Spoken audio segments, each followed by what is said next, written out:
venir, mais tout le monde n'est plus venu tel que la loi l'exige. Initialement prévue pour ce mardi 2 novembre, l'audition du rapport de la commission d'enquête sur l'exploitation illicite des minéraux par les sociétés chinoises dans le territoire de Mwenga, l'audition de ce rapport n'a pas eu lieu à l'Assemblée provinciale du Sud Kivu. La séance plénière programmée pour la cause n'a pas eu lieu, faute du quorum. Sur les 48 députés qui composent l'Assemblée provinciale, 26 seulement étaient présents. Selon l'article 62 du règlement intérieur de cette institution, le président a l'obligation de suspendre la séance pour la reprendre avant 72 heures. La plénière est donc programmée pour le mercredi 3 novembre. C'est ce qu'a dit le rapporteur de l'organe délibérant du Sud Kivu, l'honorable Jacques Kamanda. Si vous avez pris le soin de lire les communiqués que nous avons lancés pour convoquer la plénière d'aujourd'hui, nous avons mentionné sur les matières à traiter les rapports d'émissions effectuées à Mwenga par un certain nombre de députés par rapport à l'exploitation illicite des minéraux. Et moi, je pense que la population doit comprendre que parce que la plénière n'a pas eu lieu aujourd'hui, faute de quorum, et que cette plénière aura lieu demain, à la même heure, pour les mêmes matières, le rapport sera débattu demain.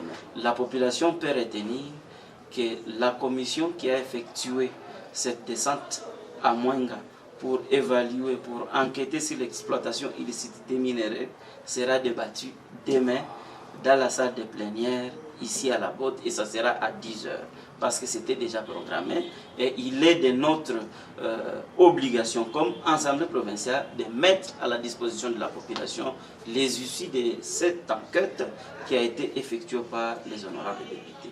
Il est aussi de notre responsabilité. Si ces députés font une mission, il y a un rapport déposé mais qui n'est pas programmé, ce n'est pas normal. Il y a maintenant le rapport qui est déjà disponible parce que la commission nous a déjà remis les rapports.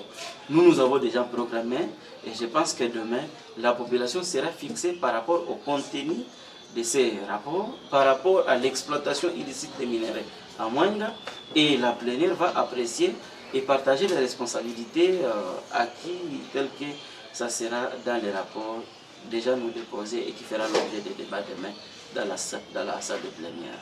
Le président de la commission d'enquête envoyée sur le terrain à Mwenga, l'honorable questeur Blandine Kalafula, appelle la population à la patience. La commission d'enquête sur l'exploitation illicite des minéraux dans les territoires de Mwenga, que moi-même, honorable Blandine Moza Kalafula, a présidé, a déjà déposé le rapport.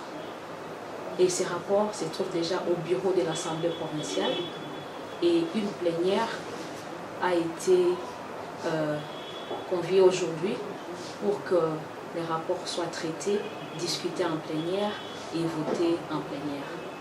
Malheureusement, faute de quorum de décision, il y a renvoi de la plénière à demain, et ça sera une plénière subséquente où on n'aura pas à tenir compte du quorum présent demain. Nous sommes élus du peuple, et nous sommes là pour plaider pour la population qui a placé sa confiance en nous. En tant que présidente de la commission, le rapport ne m'appartient pas. C'est toute une commission qui a eu à travailler, une commission composée de 11 députés et plusieurs experts, et le rapport est déjà au bureau de l'Assemblée provinciale. Donc, la personne de Blandine Moza Kalafula, la présidente de la commission, ne peut pas bloquer le rapport. Nous avons fait notre travail et nous attendons que la plénière soit effective pour que le travail soit présenté dans toute objectivité et que la population du territoire de Mwenga, victime de cette exploitation illicite, soit remise dans ses droits.